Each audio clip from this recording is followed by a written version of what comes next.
Welcome back to West Virginia Uncommonplace. This week's episode, we're going to be dealing with one of my friends. She's putting out a book, and she's got a little message that she wants to get out here, which isn't a little message. I take that back. It's a big message. I'm trying to, like I said, I'm doing this well-rounded thing of doing artists, authors. I'm going to get everybody out here and try to get them in place for this. A lot of times, we're involved with people that have creative views and different things like that. So, I'm kind of trying to just make this podcast a little bit more versatile, or have diversity. That's what I wanted to say, diversity, and keep you listeners like intrigued and stuff like that. In the near future, I'm going to do different things, and then I'll stick to my normal topics, and then we'll get back into music and different stuff like that. That I was talking about a few years ago and things like that. And then we'll get into some more West Virginia stuff, because that some of those things are kind of crazy, because some people treat West Virginia like it's the other Virginia, like it's just the western part of Virginia, and it's not that. We got different things like one of the craziest things is that we get into is chili. Chili is something that you eat on a hot dog in any other place, but out here you eat hot dog sauce. But once again, we'll get to that topic soon. Like I said, we'll have a nice little sit-down talk with Carmen and talk about her book, and then we will go from there, okay? Now, please, Carmen, tell us a little bit about the book before we do this interview. So, I've honestly known since I was about 14 that I wanted to write a book. I actually started writing my story when I was 14, back when you had those old computers with the floppy disk. And for years I carried my floppy disk around, and then computers converted. I don't know where that floppy disk is, but around 2018, it was just on me. You need to write you need to tell your story. You need to tell your story. And I fought it for a while. And then December of probably around November of 2019, I said, okay, I'm going to give myself a deadline. And so I set the deadline to have my book finished by December 31st of 2019. And I thought I was finished. I wrote what I thought would be a complete book by that date. And then I sent it to a couple of people to critique for me, people that I trust. And the feedback that I was given was that I needed to add a little more. I didn't tell enough. I didn't give enough background as to who I am and where I came from. So I did that. And I think I finally got the courage to send my book off to the publishing company in around March. So the process is almost finished. I'm at the last stage of cover design. So my book will be out in about 6 to 8 weeks. My story is about to be told, and in the work that I do, I see a lot of people who have similar stories than me, or maybe darker stories than me, but along the same line of abuse and struggle.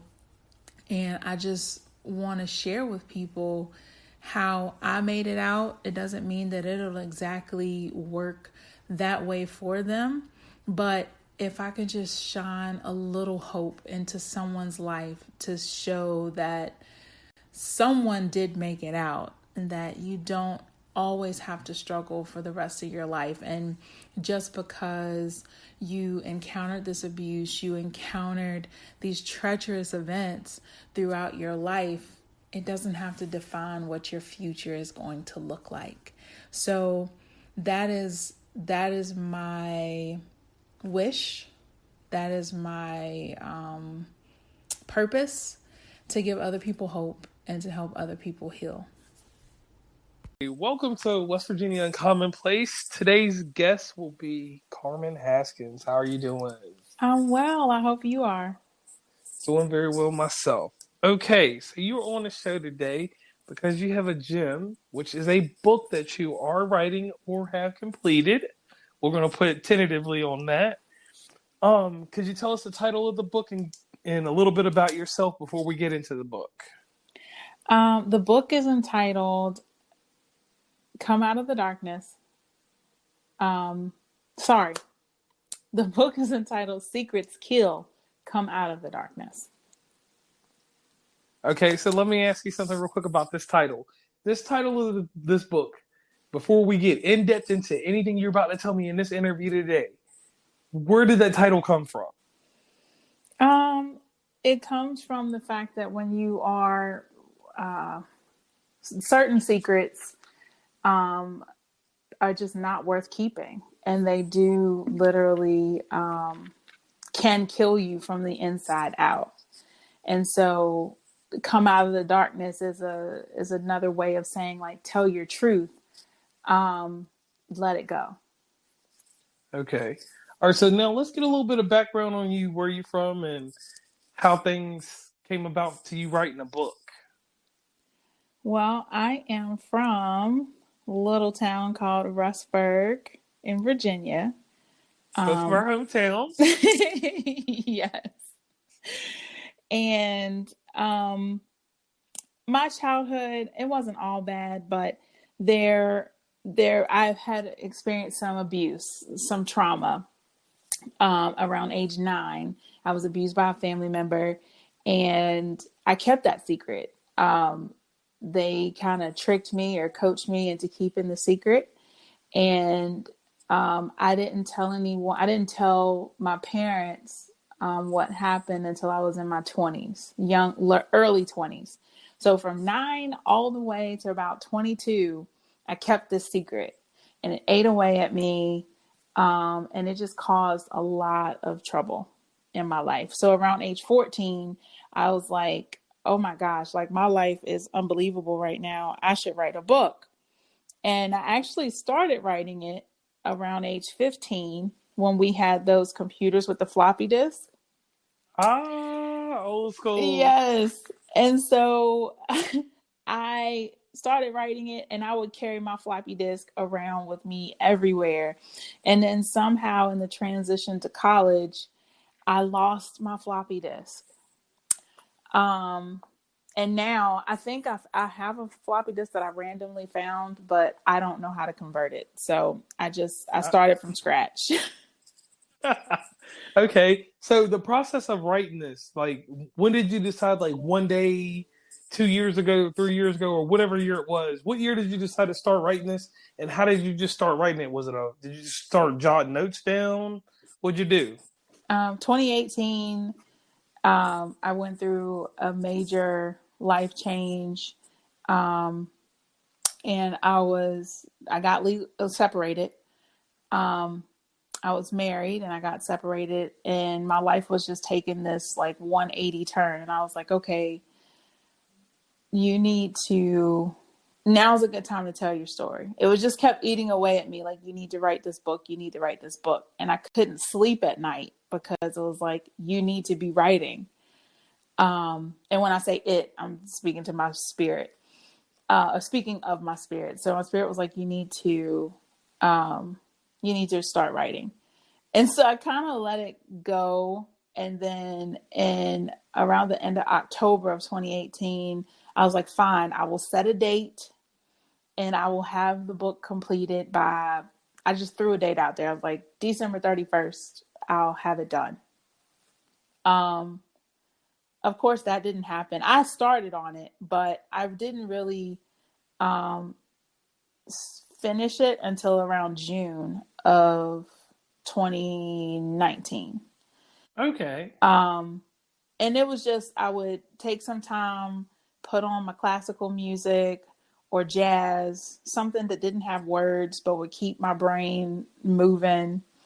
And I would just write. I would write. I started back at the age of 5, and I just started writing, and including what I felt I needed to include. And then I sent it to, when I thought I was done, I sent it to 2 people that I trust, not to leak my information. and not to steal my book. And so the feedback that I was given was I still needed to add a little more information. I needed to give a background story more of where I came from and all of this.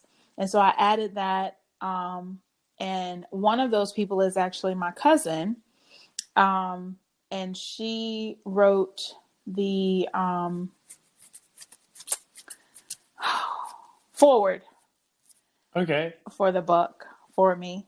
So I got everything completed, and around this March, this past March, I sent it to a publishing company. I was like, I'm tired of being afraid. I tried self-publishing and all of that, and I was like, okay, well, knowing me, I need someone to help me put this together and to walk me through this process. So I just decided to pay a publishing company. And so that's what I did. Okay.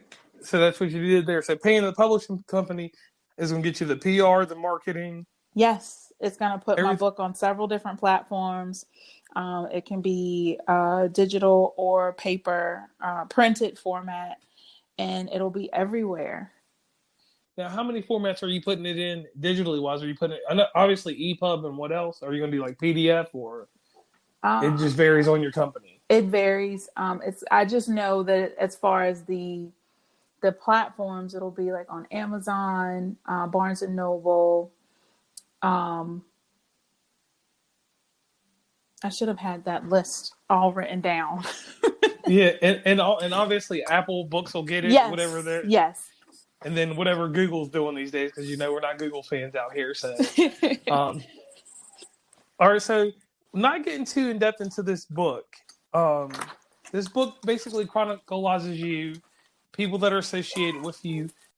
How did you get to a point, like when you were writing this, that you could just say, "Hey, I'm writing about this person. Let this person know that I'm writing about them." Did you have any point that you had to do that, like if you were writing about your mother or something like that? Yes. Well, I did inform the family members who are included in the book. I let them know that I was writing a book. And so I let them know ahead of time. And I apologize for the pause. Oh, you're fine. You're fine. But yes, I let my family know, hey, I wrote this book. It's out there. And so they are aware, and everybody is supportive. Okay. So let me ask you something. If you look up your name, Carmen Haskins, right, on the internet. Yes.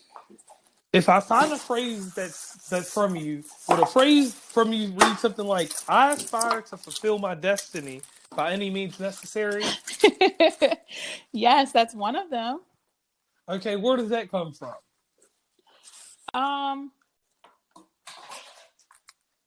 That's you know how they're always talking about when you set up a profile and they're like, write something about yourself, or give me like a short phrase that expresses who you are, or something along those lines.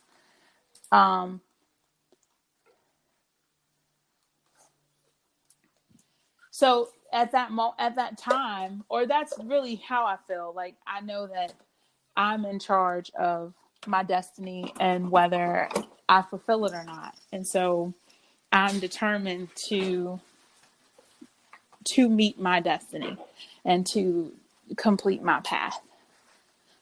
Okay. Just throwing some little investigative stuff in there, if someone were to look you up. Now, going back into this book, Secrets Kill. Are there any other engagements that you're planning on having with this that you could speak about at this time? I don't have any. I don't have any interviews currently scheduled because I don't have my official release date yet. Okay, so we're the ones, we're getting the first scoop on what's going on at the moment. Yes. You are. Okay, that works out in my favor, I guess. All right. So, um, along with this book, is there any other type of media that you plan on covering outside of this book? Is there going to be like a webinar type something, uh, documentary, or anything to that extent to go along with this book in the near future? Something to complement the book? I will do public speaking engagements. And now with, the era of COVID, I'm probably going to have to be savvy and figure out a way to do like a webinar or something to help people. Because the book, it does give helpful information of how to heal and how to recover. But it's written in a way that still leaves room for me to coach people through the process. All right, now you say coach people, and I say interpret. So you're going to help people interpret in different ways how to use your book, basically. If that's how you want to word it, yes. All right, well, my verbiage is different from your verbiage because you say coach. So to me, when you say coach, I see your book as something that could be a lifestyle change for someone. And obviously, it's something that's going to awaken a beast or something that's behind closed doors from somebody. So if I'm that person that reads your book and Mm-hmm. I send you an email, however I send this email, which you can provide that information in just a moment. If I need help from you directly, how do I get in touch with you? You can get in touch with me at Carmen Carmen at pink hyphen solutions solutions.org. Okay, so that's where you can get the help from me there. Now, Yes. if you're reading through this book, and this is going to be a lengthy book, correct? It's not lengthy, and that's what I love about it. It's packed with a lot of information and a lot of it's packed with my story, how I overcame, what things you can do to, better further yourself along your healing journey, and affirm who you are as a person. But it's not a long book at all, because that was my hang up when I was looking for ways to heal. And when I was reading all these other books, I would get lost in the wording. It was like too long, and I would probably stop halfway through, and I would never get to the meat of what would help me. Right, because sometimes is it better to have less personal and more instructive or coping mechanisms, or do you think like with these other books, it was too much personal and you just couldn't find your way outside of the personal to find the coping mechanism? I think it was a mixture of both, because some didn't have some of the books didn't have a personal story at all. So I felt like, do you really know what I'm going through? Or are you just giving me textbook information? And then some, yes, it was just their story, and it tells you that they overcame, but it doesn't tell you the how. So with my book, you get both. You get some of my stories, some of the things that I went through, and you get the how to. All right, I can see where that helps out because being concise is better than beating around the bush with something like this. Now, um, with this hard topic, because this is a very hard topic, but it's something that's being talked about a lot in the in our country and all around the world, but mainly our entertainment industry. Um, do you think that your book, alongside like maybe an entertainer or somebody reads your book, do you think it might help them also, like someone? Not saying that you're not on a broader scope yet, but somebody that's in the public eye right now, they read your book. You think that it would help them a whole lot to just tell their story? Because a lot of people have a lot of things that have happened to them that they're not speaking out about. And with certain type of celebrities, there's been things that have been brought up, and people are or telling their stories sometimes, but a lot of times I notice that it takes a driving force like your book to get people to come out here and say, "Hey, this happened to me," blah blah blah blah blah. Do you think a celebrity can pick your book up and do that just like a normal person? Because I'm not saying that a celebrity's not normal, but they have areas and you know things that they have to worry about in case of like an endorsement or something. Do you think your book could be endorsed by a celebrity? In other words, Um, I feel that it could. I feel that it's for anybody. This book can literally, whether you have been through, been the person that has been abused, or you love someone who's been abused, it can help everyone. okay, And anyone would be able to get behind it. okay. So your book, we've already established it's an easy reader. Um, Tell me something else about your book that would set it apart from Tom, Dick, and Harry and Jane's book that's similar to yours. Um, well, I am a licensed clinical social worker, so I am a therapist by trade.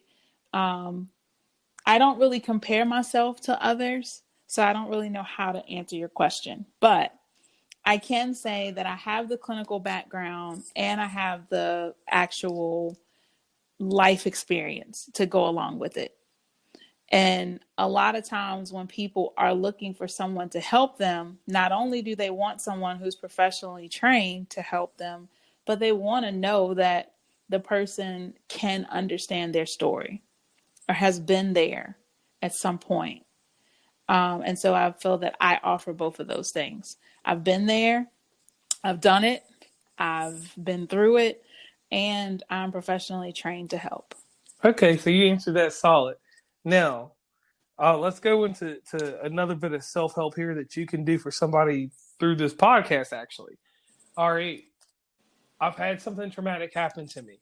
Okay, Okay. we're just using that as generalization. Um, even though you can hold it in for a day, you can hold it in for 10 years. Mm-hmm. What would be your advice today that you didn't use back then? Tell someone, get it out. Do not hold it in. If I had answered my mother, because my mom did pick up on some things, and she did ask me, had I been inappropriately touched? And in that moment, I had this whole conversation in my head of whether I was going to tell the truth and suffer those consequences that my abuser had told me I would suffer if I told the truth, or if I was going to lie and stay in this fictitious safe place. And I did not say anything. And so not saying anything is what actually ate away at me and fed into, extreme anxiety and depression and thoughts of self-harm. So actually releasing it, if even if I didn't tell my mom, I could have, asked to go to counseling because I was young. Correct. So if I didn't want to tell her, maybe I could have opened up to someone, like asked to go to counseling, talk to my school counselor, or just find someone that I trusted to get it out. Okay. Because I mean, and the thing that I say about this that's so hard to fathom is like, if you look at you statistically from high school limits, you played basketball, you're pretty much a good center of attention, at least when we were in school together. So Okay. for something like that to happen to you and nobody, in your circle or anywhere to pick up on that, was that kind of hard to deal with? Like being able to go to school day to day from a point of early elementary or late elementary to middle school to high school, was it hard to go to school every day with all this happening to you and not being able to say something to a counselor, a friend, or anything? It wasn't hard for me to go, but it kind of reinforced this belief that I had that I was invisible. So I kind of told myself that no one could tell what had happened to me, even though I felt like stained and disgusted. I felt like this, like people could just look at me and see, oh my gosh, she's been abused. But because they couldn't see it like I could see it, then maybe they just didn't see me. And Uh, go ahead. oh no, so I just felt invisible growing Okay. up. Okay. Now, what we're saying outside of high school, you get into college, and you said about 22. That's when you let this out. So, being in college, did it do something different to you there? Did it Um, did it awaken you more? Uh, did it get you like what I'm asking is like, did it get you more in tune with your feelings and how to have more? I say the word I'll use is gumption to to tell somebody like, hey, this happened to me. um, well, I don't know if college really had an effect because it was after I had graduated from college. Okay. I graduated when I was 22. Okay. So, um, it was right after college. I was living on my own. So I think it was the quiet. It was the fact that I wasn't on campus. I didn't have all this stuff going on. I wasn't doing schoolwork and then rushing to work. Um, and just all the college stuff that you do. You're busy all the time. So I went from busy life to now I'm living by myself. I don't have a roommate. It's just me and I just go to work and come home. Um so it the quiet is what ate away at me. Okay, so actually, when you actually had time to yourself to think, because I understand it, because as we get older, yeah, we actually have time. I always tell people you got 15 to 45 minutes a day. That's actually your time, and Right. you get to thinking stuff, and sometimes I come up with things, and I'm like, man, did I do this right today, or did I do this wrong? I can't go back and fix it, but I don't have to live like that the next day. In my realm of the world, so after the book's written, did it close any wounds or did it reopen any wounds? Um the actual process of writing the book, it was hard. It was draining a little bit because it did, I won't say it fully opened the wound, but it did um produce some nightmares and just some signs that okay, I still have the I don't want to call it a label. I still have the symptoms of post traumatic stress disorder. So that's Okay. still there. And so I would say that's what it did. It didn't really um, send me into a full mental health relapse, but it just let me know, okay, you still have some healing to do, but you're healing. It's a process, and it never really ends. Okay, so it's more or less like now that you're conscious to the the effects of this to your mental Mm-hmm. status that you're able to take time to be like, hey, I need to slow down. Um, Yes. Whatever happened to me, it's hurting me right now. So I need to remove myself from whatever I'm doing in a responsible manner, and then you go on with life and you cope with it, and then you kind of look back on it. Sometimes I would guess, right, and be like, "Hey, I got upset behind this. This triggered this, so I may not want to do this to trigger that again, or I'll find a way when it triggers me to handle it differently." Correct? Yes. So when I was writing the book, I was like, okay, you can't just walk, like, you can't walk away from it. So I would find a good place to stop. I would, like, if I was writing a memory, I would complete that memory, find a good place to stop writing, and then I would go and do something that was self soothing. I would meditate or go for a walk, just do something to ease my mind, get my emotions back to a calm place, and then go on with my day. And then I would schedule another time. So I just had to be mindful. I had to schedule my writing times during certain parts of the day. I didn't want to schedule it right before I went to sleep, because then that would affect my sleep.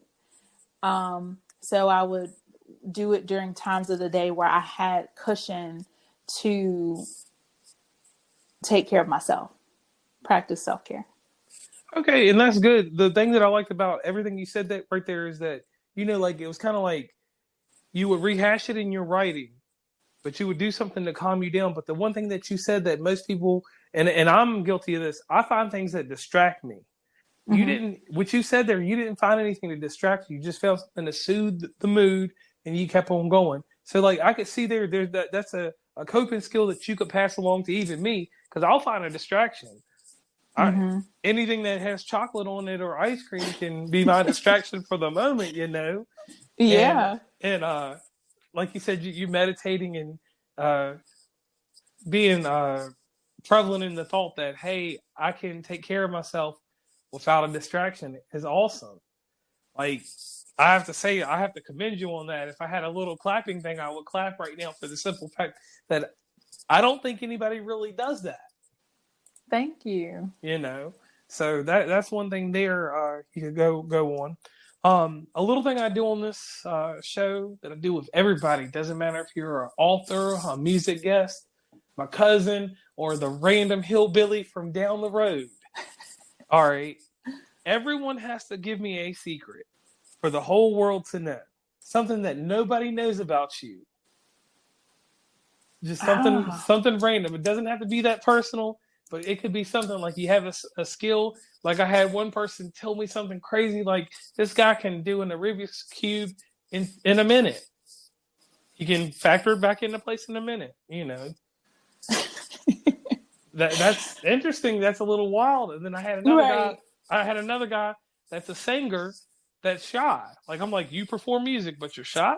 That's a little. It must take a lot to get on stage. So what is your secret, Carmen? What is yours? Oh man. I let's see. You want me to I help guess you out? something that's a little quirky Okay. about me is like my grandfather was a stickler for us learning how to do math in our heads.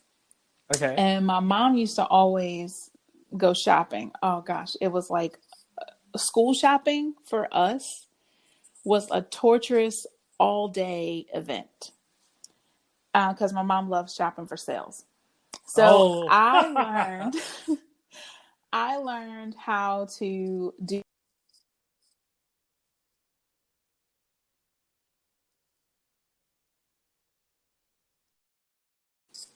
Okay, Hello. sorry, I I got cut off. apologize about that. I forgot that on the phone thing it only does a 30-minute cutoff. So let's go back to that question. Okay, so so shopping, I learned how to do the percentages in my head. So I when I go shopping now, I no longer need a computer. I'm not a computer, a calculator to figure out, okay, like 10%, 25, 75% off. All those things I can do in my head. So you can just automatically, if I want to go buy the new MacBook Air, you can tell me if it's a good deal at Staples or a good deal at Best Buy. I don't know if, I mean, I'm just saying if I'm in the store and it says, okay, this dress is 40% off, I can figure that out really quick, like what it's going to be without getting to the register or pulling out my phone and doing $50 minus 40%. All right, so 40% off of $48. And you want me to do that right now? Yeah, you just said you can do it. I just want to put it to a test. Okay, so 48 minus 40%. Mm-hmm.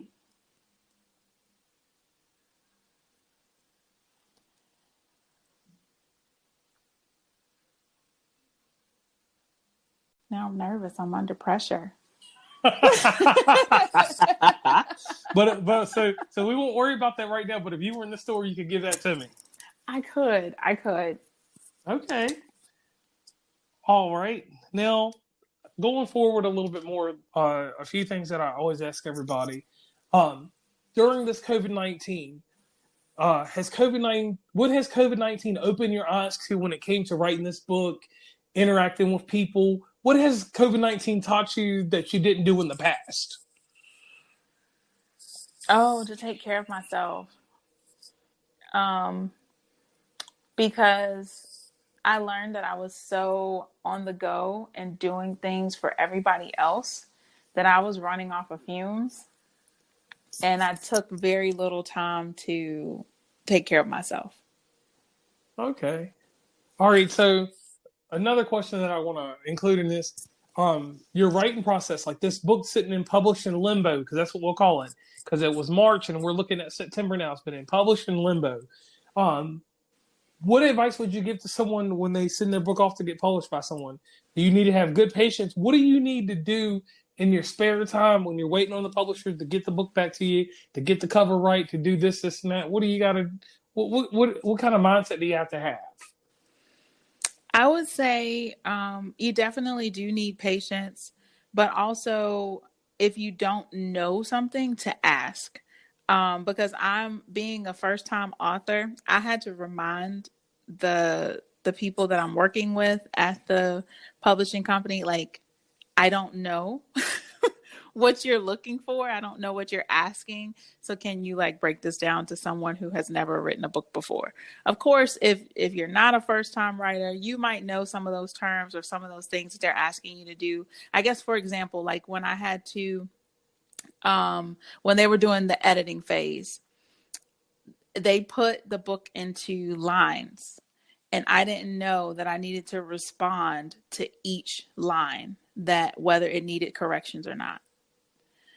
Um, so that was one thing that I was like, okay, this is different.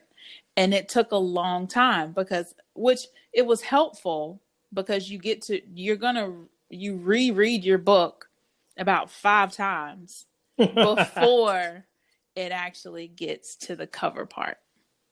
And if you know ahead of time, because I thought, I know different artists, and I thought that, hey, I could get this artist to draw my cover and send it to them. But a lot of publishing companies like to use their own, I guess I forget the name, the art department. Right. So what I ended up having to do just to get things to look the way that I wanted was I took pictures myself and sent it directly to them. But I didn't find out that I could do that until after the fact. So I guess that's the part that's holding things up now, because we couldn't really agree on a cover picture. Right, because I know that when we talked personally, that it was kind of in limbo. What has it been, about a good 6 weeks? It has, and I just sent what will hopefully be my final critique for the cover on Sunday. Okay. Now, other thing that we ask on our end over here at West Virginia Commonplace is, we're going to need a picture for promotion, because we'll promote you till the wheels fall off. Okay. So you just, at the end of whatever you got going on in your busy day, you just shoot something over to us. Now, here's the next thing that I always ask people to do on this show. Do you have a website? Do you have a page? Or do you have anything that you want to plug? Because we're all for self-promotion, but we're all for dual promotion at the same time. Okay. Do you have anything or anybody you need to give a shout out to? Currently, my biggest supporter has been Dr. Latasha Blanton with The Real South Africa. So if you're planning to go on any trips to South Africa anytime soon, please check out The Real South Africa. They are amazing. But she is personally one of my mentors, and my I guess she's family, she's a friend, she's all wrapped in one. So that's the only shout out that I have. As far as my website, I am working with web designers right now, so I don't actually have an operating website at the moment. Well, like I said, with everything that goes on with podcasts and things, you are always welcome to plug me in on that information later, and we will feed it through. Even if it doesn't make the podcast, we'll put it in the post on our IG or Facebook or wherever we're going next with this podcast. And one thing that I got to ask you too before we get off of here, what is stopping you from doing a podcast? Let me give you some reasons before you tell me that why you're not going to do one or why you're not doing one. You have a platform. You are out here trying to reach people with your book. You have something that can be talked about weekly. You already have an audience. You got a fan base, which we've discussed in the past, correct? Uh-huh. What's stopping you from doing a podcast? We've gone over the numerous ways you can do it. You can do it through Anchor, or you can do it on your own. You can monetize either way. Obviously, if I wasn't monetizing, I probably wouldn't be doing one. Um, so what's stopping you today? Honestly, nothing is really stopping me. I just didn't think about it, honestly. I know that you mentioned it, and then I was like, oh, well, I just have so much going on. I don't have time to do that. You know, when you present someone with new information, it's like you can't really figure out how to fit it in. Um, so that's where I am at the moment. Well, I can tell you where. The magical time in people's lives that work first shift is between the hours of feeding kids and get kids settled at 8:30, 8:45, between 8:45 and 10:15 at night, because nobody's sleeping until 10:30. Right. That magical time where we stare at the ceiling or wonder what we're going to watch, that's the time that you could use. And me, for instance, what I do is something very simple. I will schedule with you. We had a lapse in schedule because everybody was celebrating the holiday. Right. And you were able to make time today. You gave me roughly, I'm supposed to only have 30 minutes. It's almost an hour now, 45 minutes at least, that I've gotten out of you. And we've got a productive podcast. Hopefully, it'll push some numbers, help you sell some books, move any other media around. And we hope to have you back as a guest again. Okay. I love that. Because you have other entrepreneurial things going on that I think would be an asset to us, and we can be an asset to you. So once again, Carmen Haskins, I would like to thank you for coming on West Virginia Uncommon Place. And at the very end of this, I need you to give your motto. Tell everybody in the world your motto right now. Oh my goodness. I don't have one at the moment. You don't have a motto. No. Not a saying you go by at all. Well, right now, I just tell myself, well, my motto right now would be to live in the moment. Okay, live in the moment. Yes. That's a good motto. Well, I will give you mine. And my motto comes with a promise that I need you to do, that I will Mm-hmm. do, and that the rest of the audience always does. People always talk about change, but I don't really believe in that much change. I believe in, a higher version of changing, which is evolving. Then you'll revolve, and then it's a bunch of other doors you'll go through. So I always tell people on the humble side of things and the things that you were doing good, please, for me, for your daughter, for your mother, your father, or anyone else, please stay the same person you were the day before. And I'm not talking about personal gains or anything like that. I'm just talking about the humbleness, the mannerism that you had the day before. Carry that over to the next day, because you never know how you can empower someone to do more than what they did the day before. And in saying that, that means that somebody may come into your life and empower you to do more than you did the day before. Okay. I like that. Yep. Well, thank you once again, Carmen, and we will have you back on soon. Thank you. Oh, can I really quick? Go Sorry. ahead. So, the live in the moment, I know it sounds simple, but I when I think of a motto, I think of something just quick and short. But I say live in the moment because if you spend too much time in the past, that leads to negative feelings of depression and regret. And if you spend too much time in the future, that just produces anxiety because we don't know what the future holds. So if you take time to live in the moment, then you're aware of everything that's happening right now, and you can take time to be grateful for what's happening and produce happiness and joy. So All right. that is the whole thought behind that. Okay, and I like your emphasis on that one there. Okay, so we'll work that in. And I thank you for your time, and I will let you get back to your day. There'll be a little editing here and there, so some of this that we're doing right now will not be heard by anyone but us. Okay. So I will let you get a final mix, give or take with my schedule, because I'm in and out of here. I'm going to be heading 4 hours away from where I live. So between Saturday and Sunday, I'll do that, and I'll have this up and running by Monday so you can hear it, okay? Awesome. Thank you. All right, bye. Bye.